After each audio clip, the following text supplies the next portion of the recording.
নতুন বছরে নিত্যপণ্যের বাজারে স্বস্তি যেন সবার একমাত্র প্রত্যাশা। নতুন বছর, নতুন দিন, নতুন ভাবে পথ চলা। কৃষক থেকে শ্রমিক, চাকরিজীবী থেকে অর্থনীতিবিদ, সবাই চাইছেন বছরটি হোক স্বস্তির, শান্তির। বাজারে গিয়ে যেন না পুড়ে হাত, কৃষক পায় ন্যায্য দাম, শ্রমিক যেন মজুরিতে না ঠকেন, অর্থনীতি যেন নীতি মেনে চলে, এমন প্রত্যাশা সবার মনে। কথা হয় ধামরাইয়ের কৃষক মোহাম্মদ লিটুলের সঙ্গে।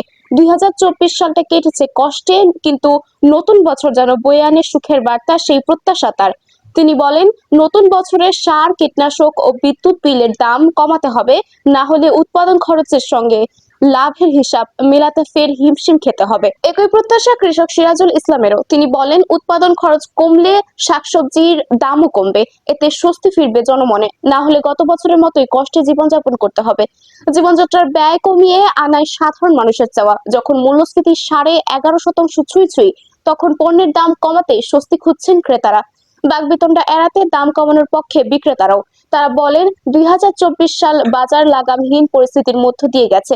নতুন বছরে যেন সেটি না হয়, সেদিকে খেয়াল রাখতে হবে। বুক ভরে দীর্ঘশ্বাস দিনে এনে দিনে খাওয়া। স্বল্প আয়ের মানুষের আশা, নতুন বছরে বাড়বে তাদের মজুরি, কমবে জীবনযাপন খরচ। তারা বলেন, বাজারে সব জিনিসের যে দাম, তাতে পরিবার পরিজন নিয়ে চলা দায়। পরিস্থিতি স্বাভাবিক করতে নিত্যপণ্যের ব্যয় কমানোর বিকল্প নেই। মধ্যবিত্ত চাকরিজীবী শ্রেণীর কাছে নতুন বছর মানেই বাড়ি ভাড়া ও বাচ্চার পড়াশোনায় নতুন খরচ যোগ হওয়া।